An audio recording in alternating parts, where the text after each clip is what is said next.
My number one goal is trying to figure out how to build an art practice that doesn't burn me out and doesn't make me miserable because, frankly, this should be fun.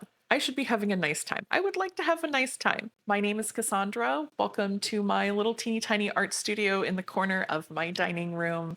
I am a neurodivergent painter who has dealt with burnout and actually quit painting for 10 years. This video is about my first experiment. The thing that I wanted to share with you is how I, in a month, managed to paint 16 little tiny paintings of animals.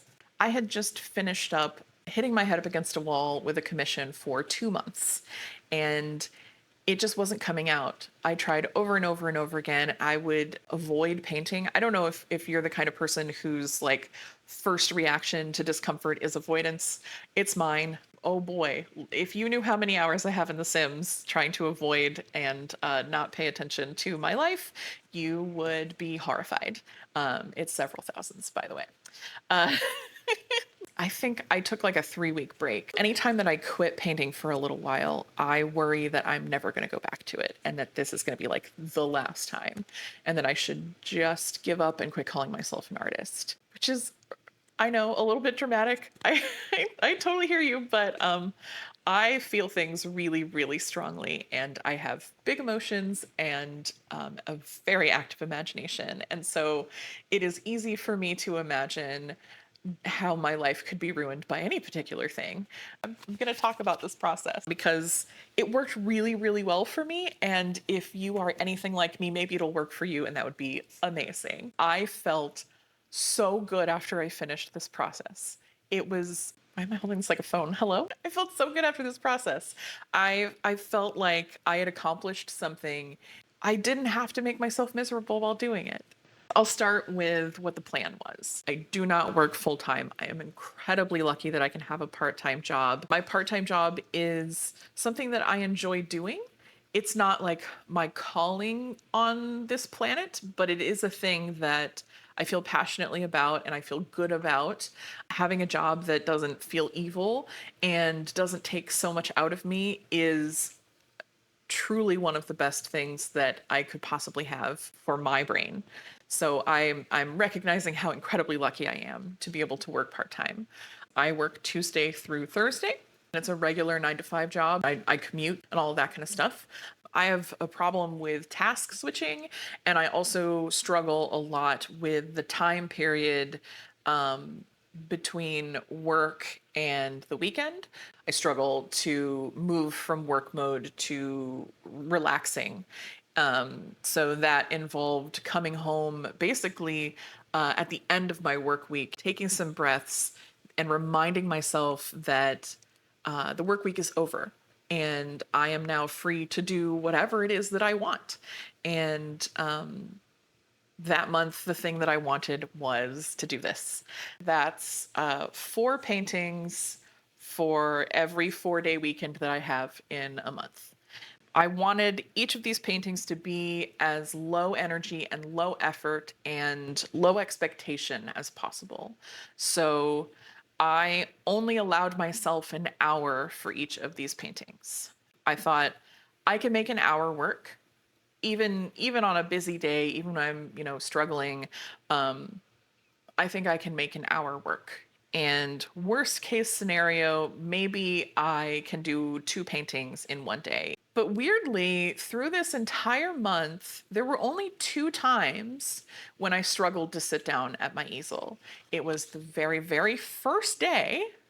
This day was difficult to sit down because in my mind, it was like, okay, you've started this process and now you have to finish it. The moment you start, the clock has started and you now have to do this for the next month. And the only other time that I didn't want to sit down at my easel was for the very last painting.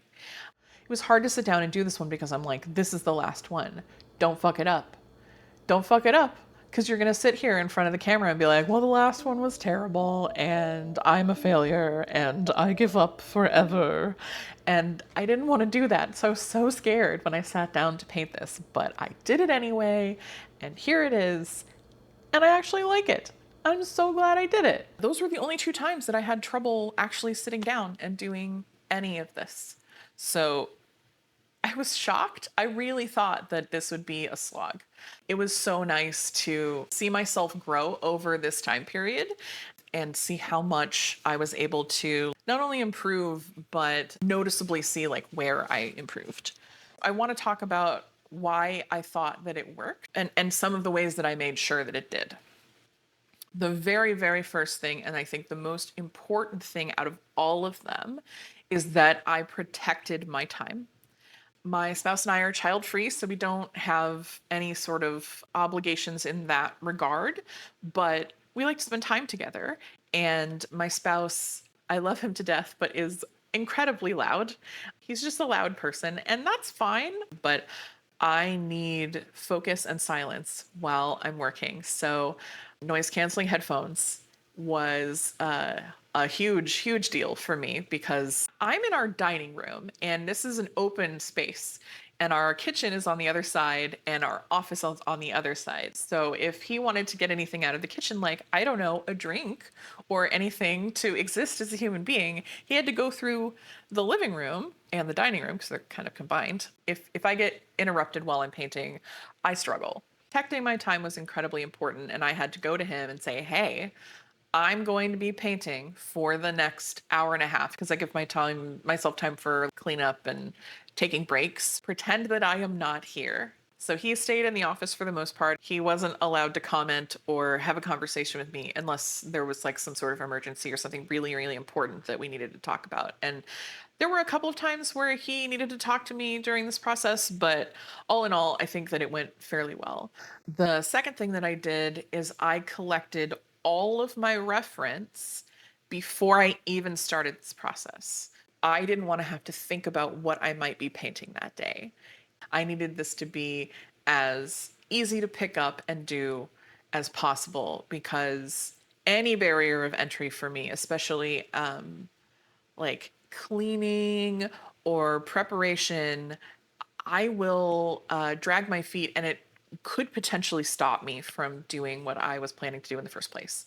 At the beginning of each week, basically, I would come home from work on Thursday and I would sit down at my desk and I would choose the 4 things that I was going to paint that weekend. The day that I started painting, all I really needed to do was pick which one of those 4 references I was going to need. I loaded them all into my photos library so that I could just pull them up on the iPad that I use for reference. I would try to paint 2 cats and 2 dogs. Cats are surprisingly difficult to paint, which is weird because, like, if you were to ask me if I'm a cat or a dog person, I am a cat person. My cat is sleeping literally right there. I'm absolutely a cat person. You would think, as a cat person, that I would have an easier time painting cats, and weirdly, that is not the case. The next thing that I did to make sure that this entire process was as smooth and easy as possible is I prepared all of my mat boards. I picked mat board because it's cheap and I didn't feel like I had to paint a masterpiece on mat board. But the thing about mat board is it is incredibly absorbent. I took all of those pieces of mat board and I sealed them and then I gessoed them. I love painting on top of gesso. I like a smooth painting surface more than anything in the world. My spouse, I will sand my gesso and I will have him like pet it. He says that it feels like an angel's butt.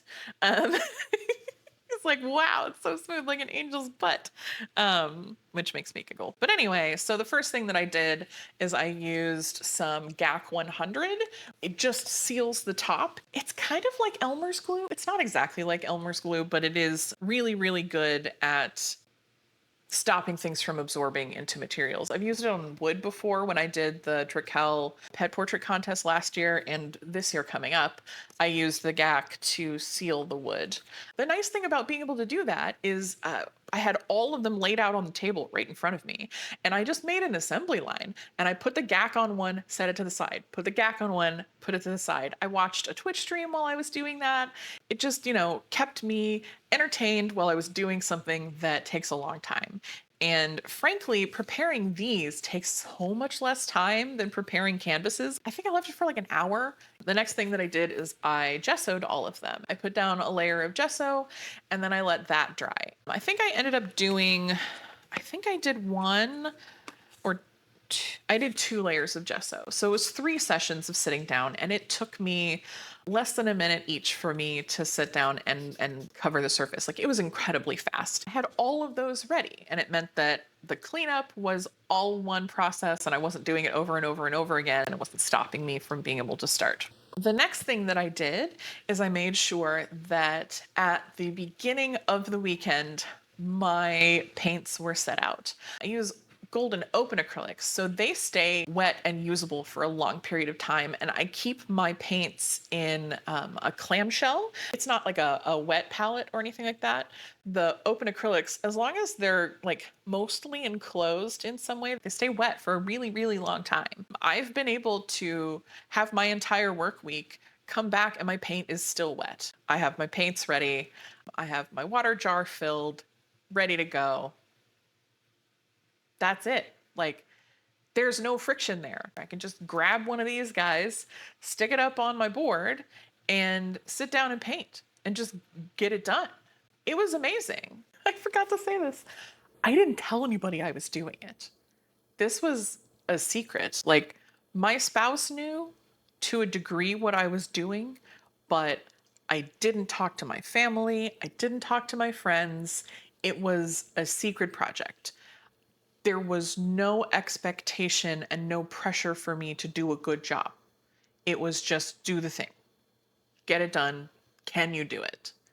I have such a bad tendency to talk about what I'm going to do to the point where I then don't really have the interest or energy to actually follow through because I've already gotten the praise and dopamine of thinking about doing the thing when I really should just shut up and do the thing. I married a do first, think later kind of person, and I am a think first, do later kind of person. So there are times in our day to day life where my spouse will just start, and I'm like, well, shit, I guess I'm coming along and we're getting it done. And it's not going to be perfect, but it'll be done. Done is better than perfect most of the time, sometimes, but not every time. This is so silly. I wanted to have that feeling of accomplishment of like getting a gold star for doing the thing that is difficult. I had been looking online at these like calendars that are supposed to track a habit. And it's like, put a little star on this chart if you did a thing this day. And they just felt, something felt unspecial about them. Like, when you're done filling up the chart, what do you do with it? Throw it away? Well, then what? It doesn't feel special. Like, there's nothing exciting or fun or special about it. So I decided that I would give myself a physical star every single time that I painted. I'm gonna pull these out. It's gonna make a loud noise. So I went uh, online and I bought a bunch of little stars that are made out of glass. I think they're like vase filler. When I was little, we had like little blobs of glass we called them dragon tears. I don't know what other people call them. I'm sure they have a bunch of different names. But this is about the same size, feeling, and shape. And I got them in blue and I got them in sort of like an iridescent clear color, and I love them. They just feel so good in my hand. When I was a little kid, I would have like little collections of trinkets, and I had bunch of dragon tears, and I liked marbles, and I loved like little heavy pieces of glass. They just felt good in my hand. They felt like little treasures. And I decided, even though I'm a grown-ass adult, I still like little trinkets and treasures. I found this um, little glass bud vase at the dollar store, and I weirdly, I don't know how this happened. I looked at it and I was like, that seems about right. Turns out it is exactly the right size to hold 16 of these stars. I just dropped one.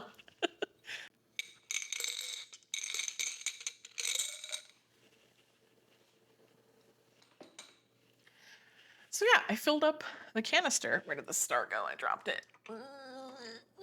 Okay. So loud. So every time I finished a painting, star goes in the jar. Star goes in the jar. Star goes in the jar. I can see physically that I have been working on this. There's a little part of me that thinks that it's juvenile to want a star for doing something. And the rest of me, which is a much larger part, says, that's dumb. Have a lovely time and enjoy yourself. God damn it. So that's what I'm doing. I'm enjoying myself and I'm finding something that motivates me and brings me joy. So before I go, what I want to know is, do you have a creative habit that you have difficulty getting into? Is there a place that you can find a way to remove friction? If you're neurodivergent, I would love to hear what kind of habits you have been able to build and what works best for you. I am constantly looking for ways to make my artistic practice better, and I really, really hope that this has been inspiring or interesting to somebody who really, really needs it. And that's it for now. Thank you guys so much for sticking around. I would love to hear from you in the comments. Please subscribe or like or any of those things if you are interested in more. I will see you guys next time. Thanks so much for watching. If you want to see the full rundown of every painting that I did in this series, I have a little tour and you can click in the corner over here in order to watch that. I hope that you enjoy it and good luck with your creative practices.